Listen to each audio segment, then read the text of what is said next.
Telangana public service commission వారు నిర్వహించు group 1 రిక్రూట్మెంట్లో భాగంగా మనకు ఈరోజు భారతదేశ చరిత్ర సంస్కృతిలో భాగంగా మనకు శాసనోల్లంఘనము లేదా శాసనోల్లంఘనం ఉప్పు సత్యాగ్రహం అనే టాపిక్ భాగంగా మనకు దీని నేపథ్యాన్ని తీసుకుంటే బ్రిటిష్ వారు భారతదేశానికి రావడం 1600 సంవత్సరాల్లో భారతదేశానికి వచ్చి వారు ఇక్కడ వ్యాపారం చేస్తూ స్వదేశీ రాజుల బలహీనతను ఆసరాగా చేసుకుని భారతదేశ వారి బలహీనతను తర్వాత వారి అనైక్యతను ఆసరాగా తీసుకొని వివిధ యుద్ధాలు చేసి మొత్తం భారతదేశాన్ని మొత్తం కూడా ఆక్రమించుకోవడం జరిగింది. ఈ విధంగా భారతదేశాన్ని ఆక్రమించుకున్న తర్వాత వారి పరిపాలనా విధానాన్ని ఇక్కడ ప్రవేశపెట్టారు. భారతదేశాన్ని ఒక వలస దేశంగా మార్చుకున్నారు. తర్వాత భారతదేశ సంపదను దోచుకుపోయారు, మొత్తం విజ్ఞానం దోచుకుపోయారు. రైల్వే వ్యవస్థను ఏర్పాటు చేసి ఇక్కడ ఉన్న ముడి సరుకులను రైల్వే మారుమూలలో ఉన్న ముడి సరుకులను రైల్వే ట్రైన్స్ ద్వారా తీసుకెళ్ళి వాళ్ళు రేవు ప్రాంతాల్లో తీసుకెళ్ళి అక్కడి నుంచి బ్రిటన్ తీసుకెళ్ళి అక్కడ పారిశ్రామిక విప్లవ ఫలితంగా వచ్చిన అధునాతన పరిశ్రమలపైన వస్తువులు తయారు చేసి తిరిగి భారతదేశానికి అమ్మడం జరిగింది. ఈ విధంగా అమ్మడం వల్ల ఆనాటి యంత్రాల మీద తయారైన వస్తువులతోని భారతీయ వస్తువులు పోటీ పడలేకపోయాయి.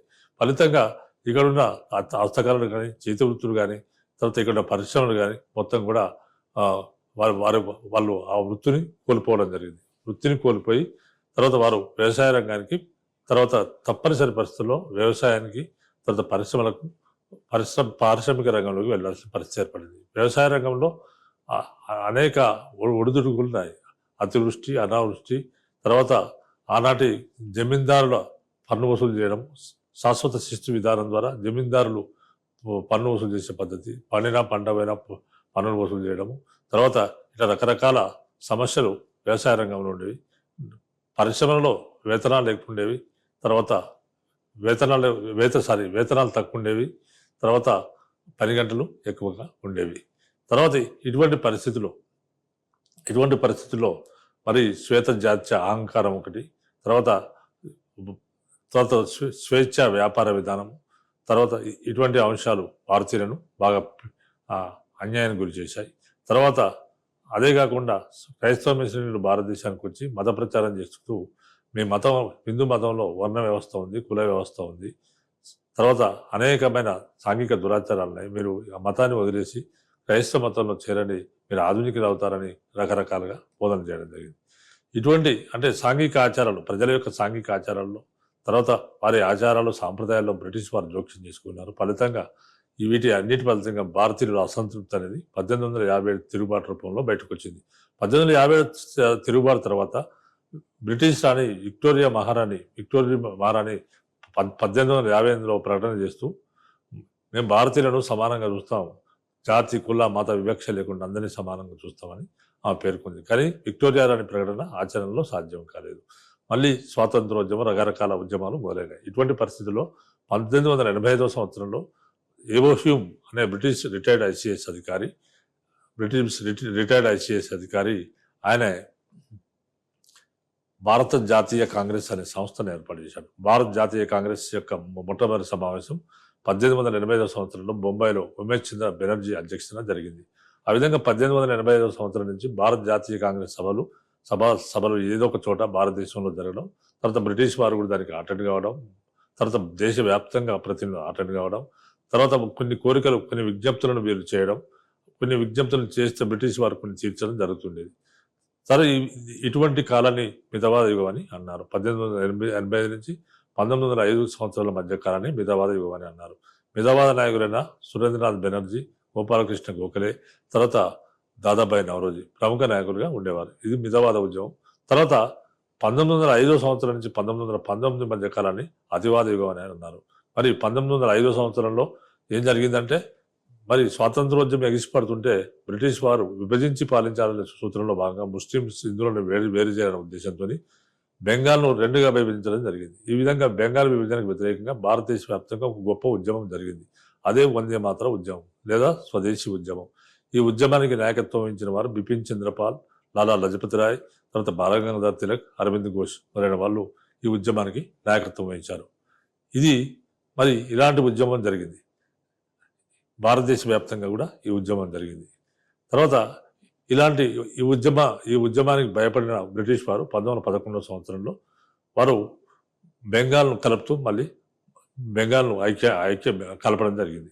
1914-16 సంవత్సరాల మధ్యన మనకు హోమ్ రూల్ ఉద్యమం హనమిచంద్రు ఆధ్వర్యంలో జరిగింది. తర్వాత 1917 సంవత్సరంలో లక్నో కాంగ్రెస్ సమావేశం జరిగి విడిపోయిన అన్ని వర్గాల వరకు కూడా కలిసిపోయారు, అతివాదులు మితవాదులు. తర్వాత 1919 సంవత్సరంలో మహాత్మా గాంధీ స్వాతంత్రోద్యమంలో ప్రవేశించి భారత స్వాతంత్రోద్యమానికి నేతృత్వం వహించి 1947 సంవత్సరంలో భారతదేశానికి స్వాతంత్రం తేవడం జరిగింది. ఈ విధంగా మహాత్మా గాంధీ తన అహింసా సత్యాగ్రహాల ద్వారా, అంటే ఉద్యోగరీత్యా దక్షిణాఫ్రికాకు పోయినప్పుడు అక్కడ భారతీయులు శ్వేత జాతీయుల చేతులు భారతీయులు పడుతున్న అవస్థలు చూసి ఆయన తన అహింసా సత్యాగ్రహ పోరాటాల ద్వారా అక్కడ ఆయన పోరాటం చేసి విజయం సాధించడం జరిగింది. ఆ విధంగా భారతదేశానికి వచ్చి చంపారన్ నీలిమందు రైతుల పోరాటం, తర్వాత ఖేడా సత్యాగ్రహం, తర్వాత అదేవిధంగా అహ్మదాబాద్ మిల్లు కార్మికుల సమస్యను ఆయన పరిష్కరించడం జరిగింది. పరిష్కరించి ఆయన ఒక నాయకుడు అయ్యాడు. తర్వాత కాలంలో ఆయన 1920 సంవత్సరం నుంచి 22 సంవత్సరాల మధ్య భారత స్వాతంత్రోద్యమంలో భాగంగానే సహాయ నిరాకరణ ఉద్యమాన్ని చేపట్టడం జరిగింది. సహాయ నిరాకరణ ఉద్యమంలో 1902 సంవత్సరాలు బ్రహ్మాండంగా సాగింది. అనేక నిర్మాణాత్మక ప్రోగ్రాముల ద్వారా 2 సంవత్సరాలు సాగింది. తర్వాత 1922 సంవత్సరం ఉత్తరప్రదేశ్ రాష్ట్రంలోని గోరఖ్పూర్ జిల్లాలోని చౌరీ చౌరాలో అనే ప్రాంతంలో ప్రజలు పోలీసుల్లో 22 మంది పోలీసులు దానం చేయడం జరిగింది. ఈ సంఘటన తర్వాత ఉద్యమము హింసాత్మక రూపంగా దాల్చుందని భావించిన మహాత్మా గాంధీ దాన్ని నిలిపివేయడం జరిగింది. తర్వాత 1927 సంవత్సరంలో సైమన్ కమిషన్ భారతదేశానికి వచ్చింది. 1919 సంవత్సరం మాంటేగ్ చేమ్స్ఫర్డ్ సంస్కరణలు వచ్చాయి. అవి ఏ విధంగా అమలు జరుగుతున్నాయో చూడమని వాళ్ళు సైమన్ ఆధ్వర్యంలో కమిషన్ 1928 సంవత్సరంలో పంపడం జరిగింది. ఈ విధంగా భారతీయ ప్రాతినిధ్యం లేని ఆ సైమన్ కమిషన్ను భారతదేశ వ్యాప్తంగా బహిష్కరించడం జరిగింది. ఆ విధంగా సైమన్ కమిషన్ తర్వాత మనకు పూర్ణ స్వరాజ్ లాహోర్లో పూర్ణ స్వరాజ్ తీర్మానం చేయడం జరిగింది. పూర్ణ స్వరాజ్ తీర్మానం చేశారు. తర్వాత మనకు ఉప్పు సత్యాగ్రహం అనేది తర్వాత కాలంలో ప్రారంభమైంది. ఎందుకంటే ఉప్పు చట్టాలను భారతదేశ వ్యాప్తంగా ఉప్పును ఎవరైనా తయారు చేసుకోవచ్చు. కానీ బ్రిటిష్ వారు ఏం చేశారంటే మీరు ఎవరైనా ఉప్పు తయారు చేస్తే దాని మీద మాకు పన్ను చెల్లించాలని పేర్కోవడం జరిగింది.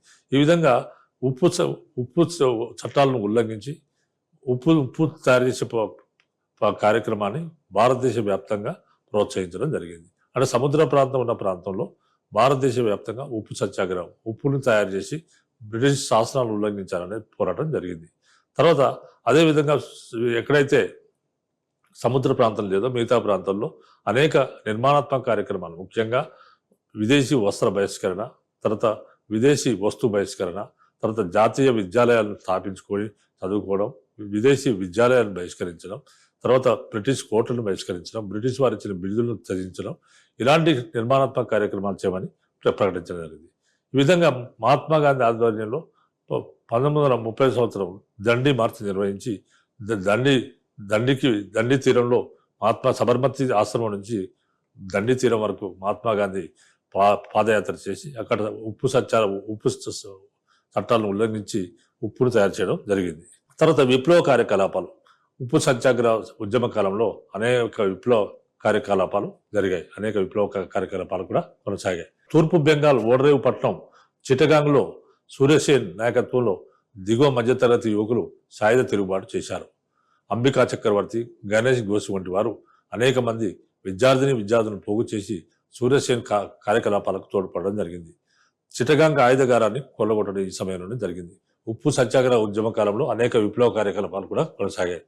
తూర్పు బెంగాల్ ఓడరేవు పట్నం చిటగాంగ్ అనే ప్రాంతంలో సూర్యసేన్ అనే అతని నాయకత్వంలో దిగువ మధ్యతరగతి యువకులు సాయుధ తిరుగుబాటు, అంటే ఆయుధాలతో తిరుగుబాటు చేయడం, విప్లవ కార్యకలాపాలు ఆయుధాలతో తిరుగుబాటు చేయడం జరిగింది. దీనిలో అంబికా చక్రవర్తి, గణేష్ ఘోష్ వంటి వారు అనేక మంది విద్యార్థులను జమ చేసి పోగు చేసి సూర్యసేన్ కార్యకలాపాలకు వీళ్ళు తోడ్పడ్డారు. తర్వాత చిటగాంగ్ ఆయుధగారాన్ని, చిటగాంగ్లో ఉన్న ఆయుధ కేంద్రాన్ని కొల్లగొట్టడం ఈ సమయంలోనే జరిగింది. ఈ సంఘటన ప్రభావంతో వినయ్ బోస్, బాదల్, దినేష్ అనే సోదరులు కొందరు బ్రిటిష్ ఉన్నతాధికారులను కాల్చి చంపడం జరిగింది. అంటే ఈ ఘటన ప్రభావంతో ఈ విధంగా ఇలాంటి ఘటన జరిగినప్పుడు అనేక మంది దీనికి ప్రభావితులు కావడం జరిగింది. దీనిలో ప్రభావితులైన వారిలో వినయ్ బోస్, తర్వాత బాదల్, దినేష్ అనే సోదరులు కొందరు బ్రిటిష్ ఉన్నతాధికారులను కాల్చి చంపడం జరిగింది. తర్వాత ఉత్తర భారతదేశంలో ఉత్తరాదిన చంద్రశేఖర్ ఆజాద్ దౌర్జన్య చర్యలు కొనసాగిస్తూ అలహాబాద్లో పోలీసులతో పోరాడుతూనే ప్రాణాలు కోల్పోయాడు. ఉత్తర భారతదేశంలో చంద్రశేఖర్ ఆజాద్ దౌర్జన్య చర్యలు కొనసాగిస్తూనే అలహాబాద్లో పోలీసులతో పోరాడుతూ ఆయన ప్రాణాలు కోల్పోవడం జరిగింది. ఈ విప్లవకారులందరికీ గాంధీజీ సిద్ధాంతాలలో నమ్మకం లేదు. అంటే వీరికి నచ్చని విధానం ఏంటంటే మహాత్మా గాంధీ సహాయ నిరాకరణ ఉద్యమము 1920 నుంచి 22 మధ్య బ్రహ్మాండంగా సాగింది. ఈ సహాయ నిరాకరణ ఉద్యమము బ్రహ్మాండంగా సాగుతున్న కాలంలో మహాత్మా గాంధీ మరి ఒక చౌరీ చౌరా హింసాత్మక సంఘటన చోటు చేసుకోవడంతో మహాత్మా గాంధీ ఇమీడియట్ గా ఉద్యమాన్ని ఆపివేశారు. ఇది ఈ విప్లవకారులకు ఇది నచ్చలేదు. అందుకనే వారు గాంధీజీ పట్ల తీవ్ర నిరసన వ్యక్తం చేయడం జరిగింది. ఆ విధంగా వారి విప్లవ కార్యకలాపాలు మళ్ళీ వారు వేరు దశలుగా వారి విప్లవ కార్యకలాపాలు కొనసాగించడం జరిగింది. ఈ విప్లవకారులందరికీ గాంధీజీ సిద్ధాంతాల్లో నమ్మకం లేదు. దక్షిణ మహారాష్ట్రలోని సోలాపూర్లో శాసన ఉల్లంఘన ఉద్యమం ప్రజా పోరాటంగా మారింది. కానీ ప్రభుత్వం దాన్ని అణచివేసి ఎందరో విప్లవకారులను గుర్తించింది. మహారాష్ట్రలోని దక్షిణ మహారాష్ట్ర సోలాపూర్లో శాసనోల్లంఘన ఉద్యమం బ్రహ్మాండంగా ప్రజల పోరాటంగా మారిపోయింది. కానీ ప్రభుత్వం దాని నుంచి ఎందరో విప్లవకారులను గుర్తు చేయడం జరిగింది. ప్రభుత్వం క్రూరంగా వ్యవహరించి అందువల్ల ప్రజా తిరుగుబాట్లు జరగనందువల్ల విప్లవ కార్యకలాపాలు కూడా సఫలం కాలేకపోయాయి. రైతు ఉద్యమాలు విప్లవ కార్యకలాపాలతో పాటు రైతు ఉద్యమాలు కూడా ఈ కాలంలో బయలుదేరాయి. అటు బ్రిటిష్ ప్రభుత్వం అనుసరించిన ఆర్థిక విధానాలకు, ఇటు భూస్వాముల దోపిడీకి సరైన రైతులు ఈ ఉద్యమాల్లో పాల్గొన్నారు. రైతు ఉద్యమాలు విప్లవ కార్యకలాపాలతో పాటు రైతు ఉద్యమాలు కూడా ఈ కాలంలో బ్రహ్మాండంగా బయలుదేరాయి. ఎందుకంటే బ్రిటిష్ ప్రభుత్వం అనుసరించిన ఆర్థిక విధానంతో ఇటు భూస్వాముల దోపిడీకి, ఎందుకంటే జమీందారీ వ్యవస్థ అంటే శాశ్వత శిస్తు విధానం, కారణవాలిస్ శాశ్వత శిస్తు విధానం అనేది ప్రవేశపెట్టడం వల్ల ఆ శాశ్వత శిస్తు విధానంలో భాగంగా ఆయన జమీందారులకు పన్ను వసూలు చేసే అధికారాన్ని అప్పగించాడు. ఈ జమీందారుల పీడనకు రైతులు గురయ్యారు. తర్వాత బ్రిటిష్ ప్రభుత్వ విధానాలు అంటే అతివృష్టి, అనావృష్టి, పంటలు పండినా పండకపోయినా భూమి శిస్తు చెల్లించడం. అదేవిధంగా మహల్వారీ విధానం, తర్వాత ఇంకొన్ని ప్రాంతాల్లో రైతువారీ విధానం. ఇక్కడ ఏదైనా కానీ పంటలు పండినా పండకపోయినా భూమి శిస్తు చెల్లించాల్సింది. కానీ అంతకుముందు రాజుల కాలంలో ఇలాంటి పరిస్థితి లేదు. ఒకవేళ పంటలు పండకపోతే ఆనాటి రాజులు భూమి శిస్తు రద్దు చేయడం, లేకపోతే కరువు వస్తే వారి ధాన్యాగారం నుంచి ధాన్యాన్ని తీసి ప్రజలకు పంచడం, ఇలాంటి కార్యక్రమాలు చేస్తున్నారు. కానీ బ్రిటిష్ వారి కాలంలో పండినా పండకపోయినా శిస్తు చెల్లించవలసిందని దోపిడీకి ఆనాటి రైతులు భూస్వాముల దోపిడీకి ఆనాటి రైతులు గురై ఈ ఉద్యమాలలో నిర్వహించిన ఉద్యమాల్లో పాల్గొనడం జరిగింది. అలహాబాద్ జిల్లాలో ఎంఎన్ రాయ్ అతని అనుచరులు పన్నుల ఎగవేత కార్యక్రమాన్ని నడిపించారు. ప్రముఖ సోషలిస్ట్ నాయకుడైన ఎంఎన్ రాయ్ ఆధ్వర్యంలో అతని అనుచరులు పన్నుల ఎగవేత కార్యక్రమాన్ని నడిపించారు. అంటే పన్నులు చెల్లించకుండా ప్రభుత్వానికి సహకరించకపోవడం, ప్రభుత్వానికి మేము సహకరించాం, మేము పన్నులు చెల్లించమనే పద్ధతిలో ఆనాటి ఉత్తరప్రదేశ్లో ఉన్న అలహాబాద్ జిల్లాలో ఎంఎన్ రాయ్ అతని అనుచరుల పన్నుల ఎగవేత కార్యక్రమాన్ని నడిపించి పల్లెల్లో తమ సోషలిస్టు భావాలను ప్రచారం చేశారు. అంటే కమ్యూనిస్టు భావాలను ప్రచారం చేయడం. ఆర్థిక మాంద్యం, ప్రపంచవ్యాప్తంగా వచ్చిన ఆర్థిక మాంద్యం వల్ల జనపనార ధర పడిపోగా తూర్పు బెంగాల్లోని కిషోర్గంజ్ జనపనార ఆర్థిక మాంద్యం వల్ల ద్రవ్యోల్బణం వల్ల జనపనార ధర భారీగా పడిపోయింది. తూర్పు బెంగాల్లోని కిషోర్గంజ్ రైతులు అసంతృప్తి చెంది పన్నులు చెల్లించలేదు. తూర్పు బెంగాల్లోని కిషోర్గంజ్ రైతులు అసంతృప్తి చెంది పన్నులు చెల్లించలేదు. బిరార్లోని బుల్దానా జిల్లా రైతులు, వర్తకులు, వడ్డీ వ్యాపారులు, ప్రభుత్వము, భూస్వాములు మొదలైన వారి దోపిడీకి గురైన వల్ల తిరగబడి వడ్డీలు, పన్నులు, కన్నులు చెల్లించలేదు. పేదవారైన హిందువులు, ముస్లింలు కలిసికట్టుగా పనిచేశారు. తర్వాత గాంధీజీ దండయాత్రపై దృష్టి నిలిపిన ప్రపంచం కానీ భారతదేశం కానీ ఈ రైతు పోరాటాలను అంతగా పట్టించుకోలేదు. ఎందుకంటే గాంధీజీ సత్యాగ్రహం, అహింసా ఉద్యమం అంటే ఆయన శాసనాలను ఉల్లంఘించే ఉద్యమానికే ప్రాధాన్యత ఇచ్చారు. కానీ ప్రపంచగాని ఈ రైతు పోరాటాలు ఈ విధంగా రకరకాల జరిగిన రైతులకు ఏ విధంగా అన్యాయానికి గురవుతున్నారు, ఏ విధంగా పోరాటాలు చేస్తున్నారు అంతగా పట్టించుకోలేదు. అయితే తర్వాత ఏర్పడిన కిసాన్ సభకు అవి మార్గదర్శకాలు కావడం. తర్వాత కిసాన్ సభ అనేది ఏర్పడింది. అవి కిసాన్ సభ అనేది ఒక విప్లవ సంస్థ. కిసాన్ సభకు మార్గదర్శకాలు అయ్యాయి. ఈ విధంగా 1930లో ఉప్పు సత్యాగ్రహంలోనికి అనేక పాయలు వచ్చి చేరాయి. కానీ అన్ని వేళలా అహింసాయుతంగా ఉండలేదు. ముస్లింలు దేశంలో ఇంత పెద్ద ఉద్యమం, ఇన్ని రకాల కార్యకలాపాలు జరుగుతున్నా జిన్నా నాయకత్వంలోని మొహమ్మద్ అలీ జిన్నా నాయకత్వంలోని ముస్లింలు తమకు పట్టనట్టు కూర్చున్నారు. భారతదేశ స్వాతంత్రానికి కాక 7 కోట్ల మంది ముస్లింలను హిందూ మహాసభకు బానిసలుగా చేయడానికి ఉద్దేశించబడింది. అంటే దేశంలో ఇంత పెద్ద సత్యాగ్రహ ఉద్యమం జరుగుతున్నది. దానికి కారణం ఏంటంటే సర్ సయ్యద్ అహ్మద్ ఖాన్ అనే అతను మనకు 1885 సంవత్సరంలో భారత జాతీయ కాంగ్రెస్ ఏర్పడక ముందు ఆయన హిందువులు ముస్లింలు ఈ దేశంలో సోదరులు ఇద్దరు కలిసి ఉండాలన్నాడు. ఎప్పుడైతే 1885లో భారత జాతీయ కాంగ్రెస్ ఏర్పడిందో అప్పటి నుంచి భారత జాతీయ కాంగ్రెస్ ఏర్పాటును ఆయన వ్యతిరేకిస్తూ వచ్చాడు. భారత స్వాతంత్రోద్యమాలను చాలా ఘట్టాలను వ్యతిరేకించి వచ్చాడు. ఎందుకంటే ముస్లింలు బ్రిటిష్ వారికి ఫ్రెండ్లీ ఉండాలి, బ్రిటిష్ వారు మనకు మెయిల్ చేస్తారని ముస్లింలు చెప్పడం. తర్వాత వీరి కృషి వల్లనే 1909 సంవత్సరంలో మింటో మార్లే సంస్కరణ రావడం. మింటో మార్లే సంస్కరణలో ముస్లింలకు ప్రత్యేక నియోజకవర్గాలు ఏర్పాటు చేయడం. తర్వాత కాలంలో రకరకాల కారణాలతో ముస్లింలు కొంత జాతీయవాద ముస్లింలు తప్ప చాలా మంది ముస్లింలు భారత స్వాతంత్రోద్యమంలోకి పాల్గొనలేదు. దేశంలో ఇంత పెద్ద ఉద్యమం అంటే శాసనోల్లంఘన ఉద్యమం, ఇన్ని రకాల కార్యకలాపాలు జరుగుతున్నా మొహమ్మద్ అలీ జిన్నా నాయకత్వంలోని ముస్లింలు తమకు మాకు సంబంధం లేదన్నట్టు కూర్చున్నారు, మాకు పట్టనట్టు కూర్చున్నారు. భారతదేశ స్వాతంత్రానికి కాక 7 కోట్ల మంది ముస్లింలను హిందూ మహాసభకు బానిసలుగా చేయడానికి ఉద్దేశించబడి అన్నారు. 7 కోట్ల ముస్లింలను హిందూ మహాసభకు బానిసలుగా చేయడానికి ఉద్దేశించబడి అని చెప్పడం జరిగింది. కాబట్టి తాము దానిలో చేరేది లేదని జిన్నా పేర్కొన్నాడు. కాబట్టి మేము స్వాతంత్రోద్యమంలో మేము చేరమని మొహమ్మద్ అలీ జిన్నా పేర్కొన్నాడు. పైపెచ్చు ముస్లిం లీగ్ బ్రిటిష్ అధికారులతో కలిసి మొత్తం ఉద్యమాన్ని ఖండిస్తూ ఒక ప్రకటన చేసింది.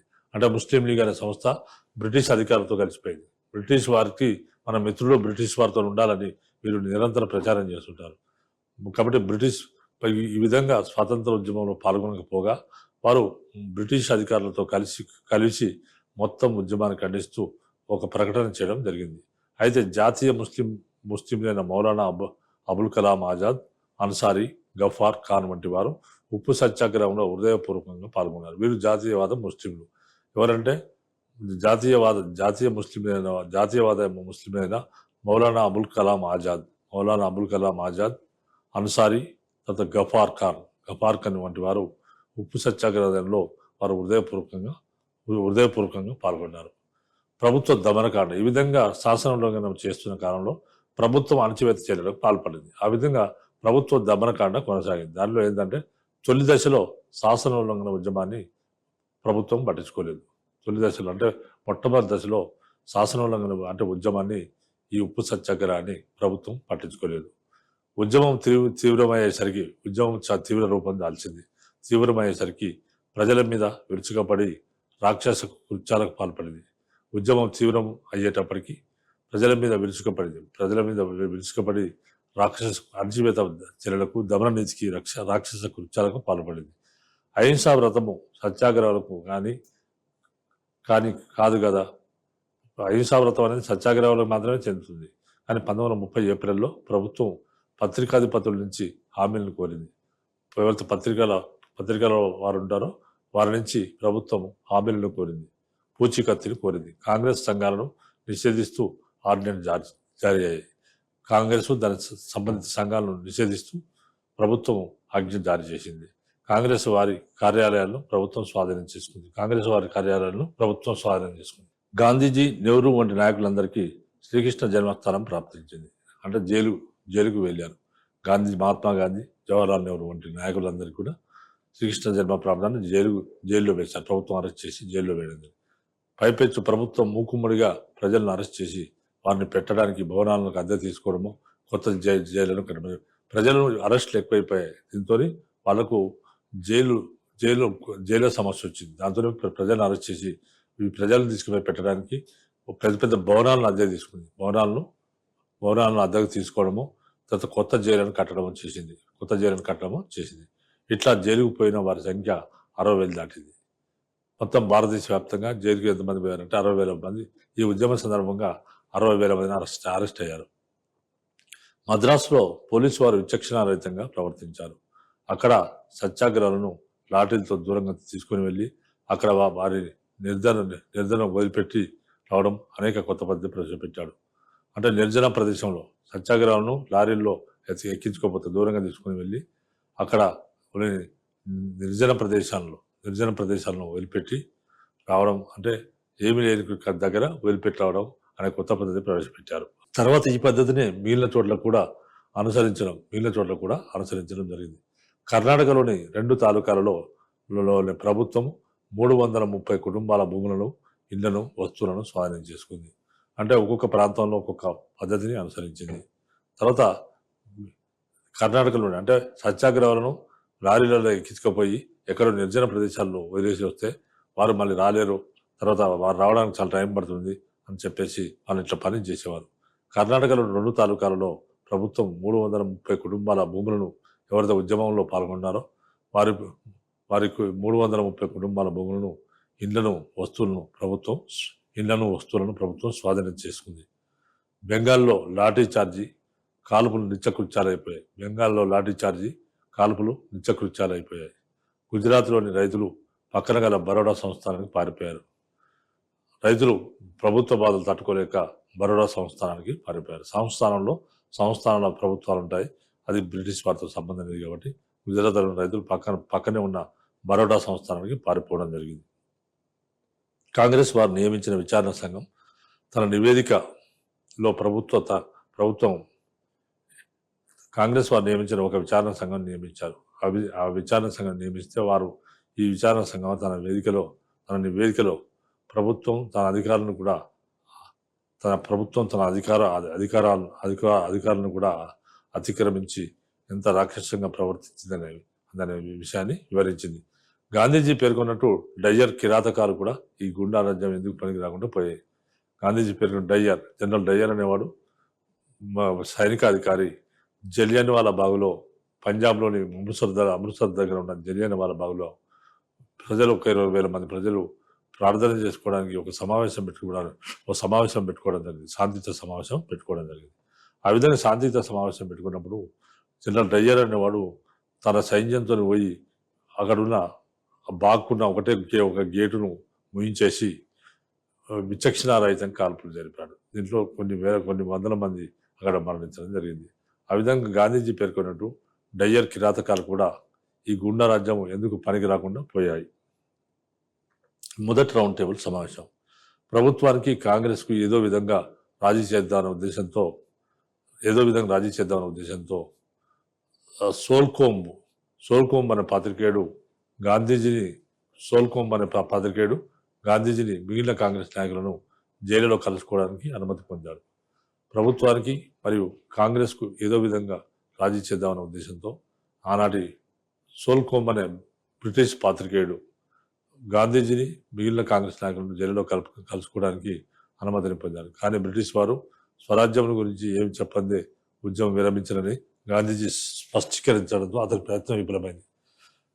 అతను ప్రయత్నం చేశాడు, ఒక సామరస్య వాతావరణం ఇద్దరి మధ్య కల్పిద్దామనే ఉద్దేశంతో ఏర్పాటు చేశాడు. కానీ బ్రిటిష్ వారు స్వరాజ్యం గురించి వాళ్ళు ఏమైనా చెప్తేనే నేను ఏమైనా ఉద్యమం విరమిస్తాను, లేకపోతే విరమించాలని మహాత్మా గాంధీ స్పష్టీకరించడంతో అతని ప్రయత్నం, సోల్కోంబ్ యొక్క ప్రయత్నం విఫలమైంది.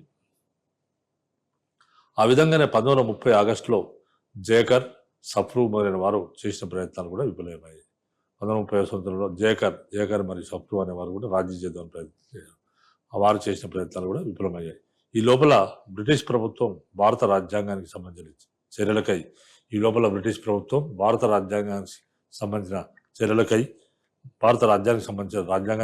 చర్యలకై మొదటి రౌండ్ టేబుల్ సమావేశాన్ని బ్రిటన్లో ఏర్పాటు చేసింది. భారతదేశంలోని అతిపెద్ద రాజకీయ పార్టీ అయిన కాంగ్రెస్ లేకుండానే ఆ సమావేశం లండన్లో 1930 సంవత్సరం నవంబర్ 22న ప్రారంభమైంది. 40 కోట్ల మంది చక్రవర్తి పాలితుల ప్రతినిధులు తమ ఉమ్మడి సమస్యలను చర్చించుకోవడానికి ప్రారంభమైన ఈ సమావేశం ఒక చారిత్రాత్మక సంఘటనని కూప్లాండ్ పేర్కొన్నాడు.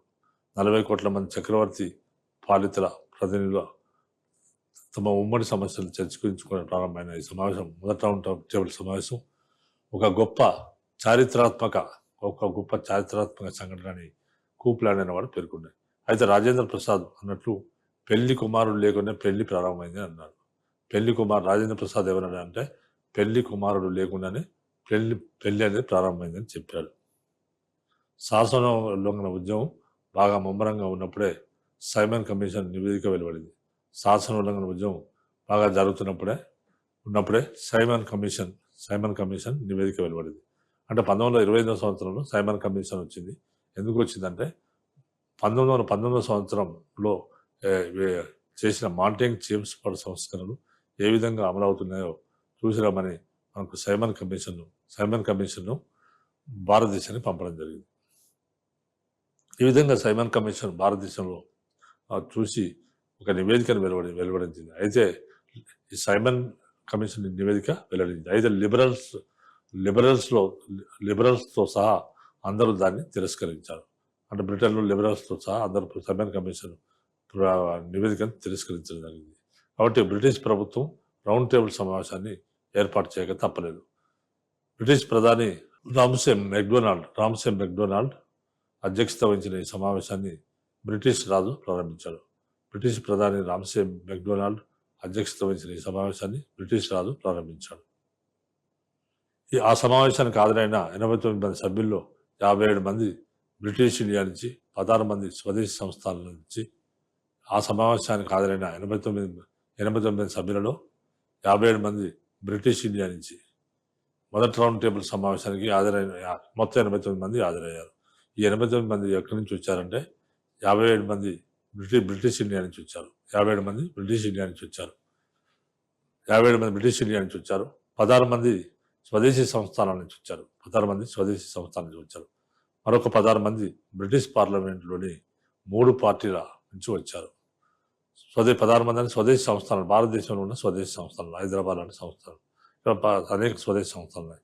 తర్వాత మరో 16 మంది సభ్యులు బ్రిటిష్ పార్లమెంట్లో ఉన్న 3 పార్టీల నుంచి వచ్చారు.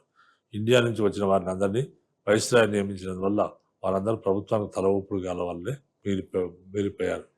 భారతదేశం నుంచి వచ్చిన వారందరినీ కూడా వైస్రాయ్ అంటే ఆనాడు గవర్నర్ జనరల్ నియమించడం వల్ల వారందరూ ప్రభుత్వానికి తల ఊపడం తప్ప వేరే పని లేకుండా వాళ్ళు తల ఊపుడు గల వల్లే మిగిలిపోయారు. ఈ సమావేశంలో సంస్థానాధీశులు, సిక్కులు, ముస్లింలు, హిందువులు, క్రైస్తవులు, అస్పృశ్యులు, వాణిజ్య వర్గాల వారు అందరూ ఉన్నారు. కానీ భారత మాత లేదని బ్రైల్స్ఫోర్డ్ రాశాడు.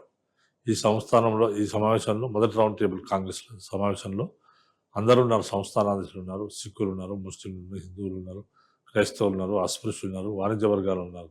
అందరూ ఉన్నారు కానీ భారత మాత లేదని బ్రైల్స్ఫోర్డ్ పేర్కొనడం జరిగింది. బ్రైల్స్ఫోర్డ్ రాశాడు. ప్రధాని మెక్డొనాల్డ్ ఆ సమావేశంలో చర్చించడానికి గాను ఈ క్రింద ముఖ్యమైన ప్రతిపాదన చేశాడు. ప్రధాని మెక్డొనాల్డ్ ఆ సమావేశంలో చర్చించడానికి గాను ఈ క్రింది ముఖ్యమైన ప్రతిపాదన చేశాడు. భారతదేశానికి సమాఖ్య ఉండాలి. తర్వాత తగిన రక్షణలతో రాష్ట్రాలతో పూర్తి స్వయం పాలన ఉండాలి.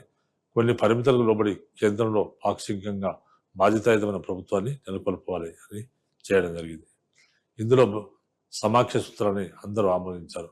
కేంద్ర శాసనసభలో కాంగ్రెస్ నాయకులు చేసే దాడులను ఎదుర్కోవడానికి సమాఖ్య విధానం బ్రిటిష్ వారికి బాగా అనుకూలంగా ఉంటుంది. రాష్ట్రాల స్వయం పాలన గురించి ఎటువంటి అభ్యంతరం ఉండడానికి వీల్లేదు. అయితే రక్షణ గురించి మంత్రులపైగా అదుపులను గురించి కొన్ని అభిప్రాయ భేదాలు వచ్చాయి. మూడో ప్రతిపాదన కూడా అందరికీ ఆమోదయోగ్యమైంది. అయితే మతపరమైన ప్రాతినిధ్యం గురించి అభిప్రాయ భేదాలు పొడసూపి పెద్ద చర్చలు జరిగాయి. మామూలుగానే జిన్నా ప్రత్యేక నియోజకవర్గం కోరుతూ తన 14 అంశాలను సమర్థించుకుంటూ మాట్లాడడం జరిగింది. షెడ్యూల్ కులాల ప్రతినిధి అంబేద్కర్ కూడా ప్రత్యేక నియోజకవర్గాలు కావాలని పట్టుబట్టడం జరిగింది. హిందూ ప్రతినిధులు మాత్రం అల్పసంఖ్యాక వర్గాల వారికి కొన్ని సీట్లను కేటాయిస్తూ సంయుక్త నియోజకవర్గాలు ఉండాలని వాదించారు. ఆ విధంగా కలగూర గంపైన రౌండ్ టేబుల్ సమావేశం సుదీర్ఘమైన చర్చలు జరిపి అసలు సమస్యను పరిష్కరించలేకపోయింది. 1931 జనవరిలో మొదటి రౌండ్ టేబుల్ సమావేశం నిరవధికంగా వాయిదా పడింది. ప్రధానమంత్రి తన అంత్యోపన్యాసంతో ప్రతినిధి ఏకాభిప్రాయాన్ని పొందగలిగిన అంశాలను క్లుప్తంగా పేర్కొన్నారు. భవిష్యత్తులో కాంగ్రెస్ కూడా రౌండ్ టేబుల్ సమావేశాల్లో పాల్గొనడానికి ఆశాభావం వ్యక్తం చేశాడు. భారత ప్రజానీకానికి ప్రాతినిధ్యం వహించే కాంగ్రెస్ లేకుండా మొదటి రౌండ్ టేబుల్ సమావేశం జయప్రదం అవుతుందని అనుకోవడం పొరపాటే. సుభాష్ చంద్రబోస్ అన్నట్టుగా మొదటి రౌండ్ టేబుల్ సమావేశం భారతదేశానికి సమాక్ష రక్షణలు అనే రెండు చేదు మాత్రలను ఇప్పించి ఆ మాత్రలను మింగడానికి వీలుగా బాధ్యతాని చక్కెరను వాటికి పైపూతగా పోయడం జరిగింది. సో ఈ విధంగా మనకు ఉప్పు సత్యాగ్రహంలో భాగంగా ఉప్పు సత్యాగ్రహ కాలంలో జరిగిన విప్లవ పోరాటాలు, తర్వాత ప్రభుత్వం ఏ విధంగా ఈ ఉప్పు సత్యాగ్రహ ఉద్యమాన్ని అణచివేసింది, తర్వాత వివిధ ప్రాంతాల్లో జరిగిన ఉప్పు సత్యాగ్రహ ఉద్యమం కాలం నాటి పరిస్థితులు, తర్వాత మొదటి రౌండ్ టేబుల్ సమావేశము అది ఎంతవరకు సక్సెస్ అయింది, ఎందుకంటే కాంగ్రెస్ మొదటి రౌండ్ టేబుల్ సమావేశంలో పాల్గొనలేదు కాబట్టి కాంగ్రెస్ లేని మొదటి రౌండ్ టేబుల్ సమావేశం సక్సెస్ కాలేకపోయింది. ఈ విధంగా మనకు ఉప్పు సత్యాగ్రహ ఉద్యమ కాలం నాటి పరిస్థితులు అంటే ఈ విధంగా ఉప్పు సత్యాగ్రహ కాలంలో జరిగిన చారిత్రాత్మక అంశాలను వివరించడం జరిగింది. మిగిలిన అంశాలను నెక్స్ట్ ఎపిసోడ్లో వివరించడం జరుగుతుంది.